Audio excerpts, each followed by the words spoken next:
ഇന്ന് തന്നെ ഡൗൺലോഡ് ചെയ്യൂ. കാണൂ നിങ്ങളുടെ ഫേവറേറ്റ് ഷോസ്. ഒരു പെൺകുട്ടിയുടെ കഴുത്തിൽ താലി കെട്ടിയിട്ട് അന്നേ ദിവസം തന്നെ അറുത്ത് മാറ്റിയവർക്ക് ദൈവം കരുതി വെച്ചിരിക്കുന്ന കൂലി എന്താണെന്ന് അറിയോ നിങ്ങൾക്ക്?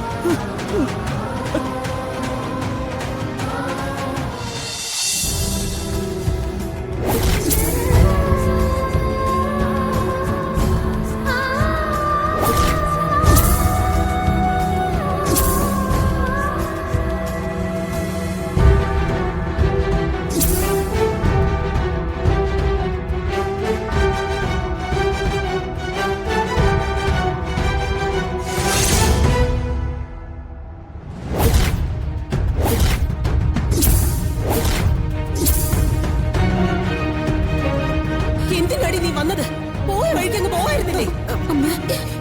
ഇനി എന്നെ അങ്ങനെ വിളിക്കണ്ട. പ്രസവിച്ചതിനുള്ള കൂലി നീ തന്നു കഴിഞ്ഞു.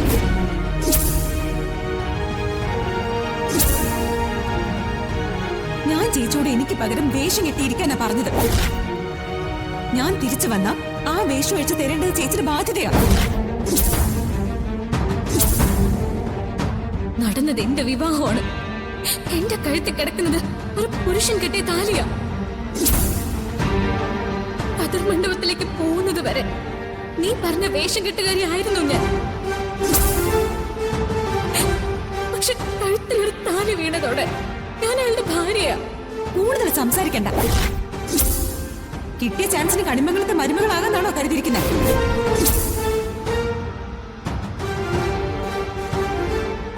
ഇതെല്ലാം ഊരി തരാനല്ലേ പറഞ്ഞ?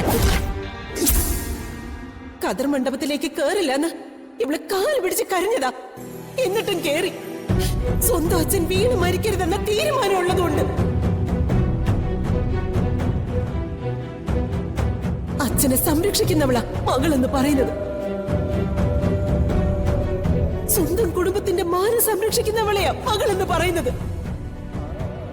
ആ നിലയ്ക്ക് എന്റെ മകൾ ഇവളാ.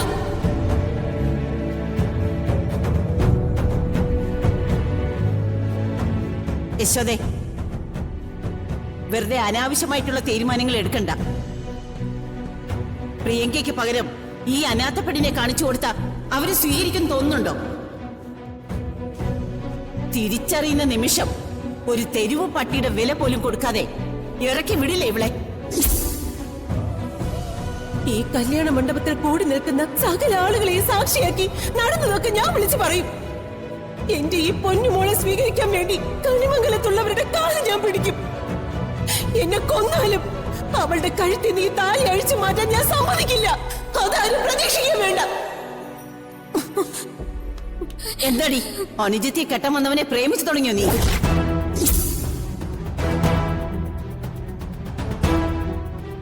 ആയിരിക്കും. നിന്നെ സംബന്ധിച്ച് അതൊരു കിട്ടാക്കനിയല്ലേ? അത് കൈക്കലാക്കാൻ നീ എന്തും ചെയ്യും.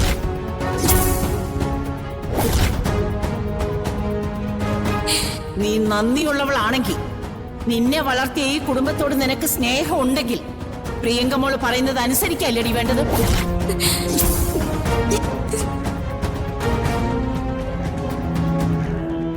ആൾമാറാട്ടം നടത്തി ആളുകളെ മുഴുവൻ പറ്റിച്ചതിന് നിനക്ക് ശിക്ഷയില്ലെന്നാണോ നീ കരുതിയിരിക്കുന്നേ?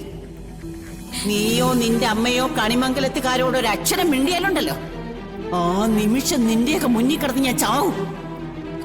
അതിനുള്ള മരുന്ന് ഞാൻ കൈ കരുതിയിട്ടുണ്ട്. എന്റെ മരണം കണ്ടു നിൽക്കാൻ നിന്റെ അച്ഛനാവൂന്ന് നീ കരുതുന്നുണ്ടോ? നീ കൊല്ല്.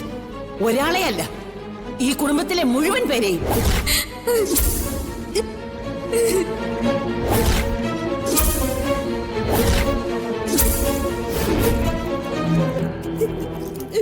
അമ്മേ, വേണ്ടെന്ന് പറ അമ്മ.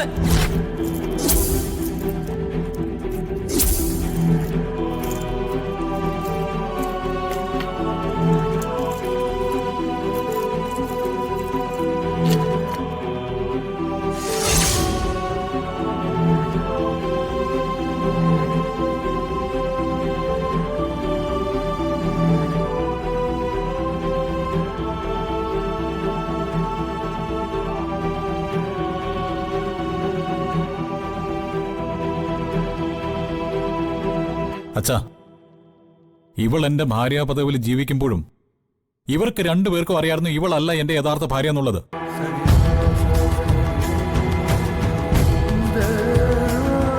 ഞാൻ ഒരിക്കലും പ്രിയങ്കയെ സ്നേഹിച്ചിട്ടില്ല. എനിക്കതിന് പറ്റുകയില്ല.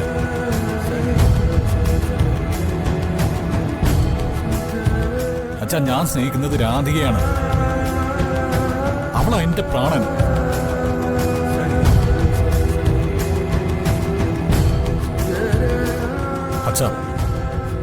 അച്ഛൻ ദയവ് കാണിക്കണം. പരസ്പരം സ്നേഹിക്കുന്ന ഞങ്ങളെ ഇനി അകറ്റി നിർത്തരുത്. നീതിമാനായ ദേവനാരായണൻ തിരുമേനിയുടെ മുമ്പിലാണ് എന്റെ അപേക്ഷ ഞാൻ സമർപ്പിക്കുന്നത്. അച്ഛാ, എനിക്കെന്റെ രാധികയെ വേണം.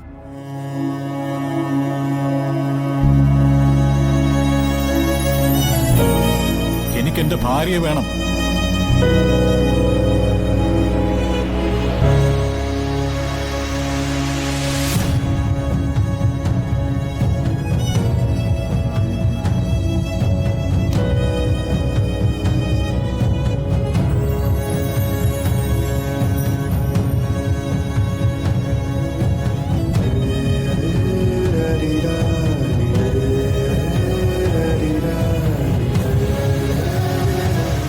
ഞാൻ ഈ വീട്ടിൽ ആരാ യശോദേ?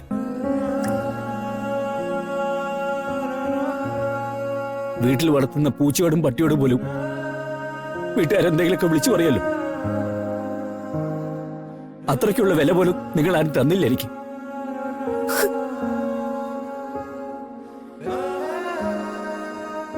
നിങ്ങളുടെ മനസ്സിൽ പോലും ഉണ്ടായിരുന്നില്ല.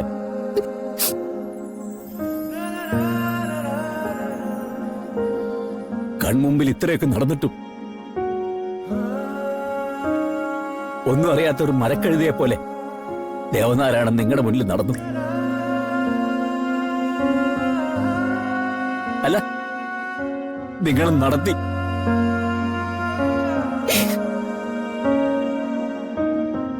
നന്നായിട്ടുണ്ട് അമ്മ. ഗംഭീരമായി, ഗംഭീരം. എടാ, സത്യം പറഞ്ഞ നിനക്ക് എന്തെങ്കിലും ചാകട്ടെ.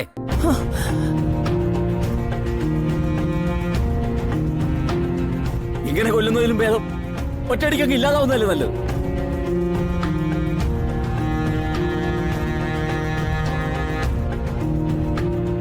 മുത്തശ്ശിയെ അമ്മയും മകളും കൂടെ കുടുംബത്തിന്റെ മാനം രക്ഷിക്കാൻ നോക്കിയതാ.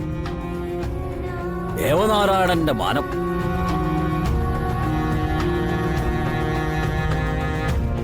പക്ഷേ നിങ്ങൾ എല്ലാരും കൂടി ചെയ്ത കൃത്യമുണ്ടല്ലോ,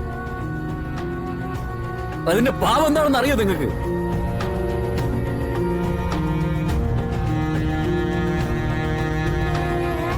ഒരു പെൺകുട്ടിയുടെ കഴുത്തിൽ താലി കെട്ടിയിട്ട് അന്നേ ദിവസം തന്നെ അത് അറുത്ത് മാറ്റിയവർക്ക്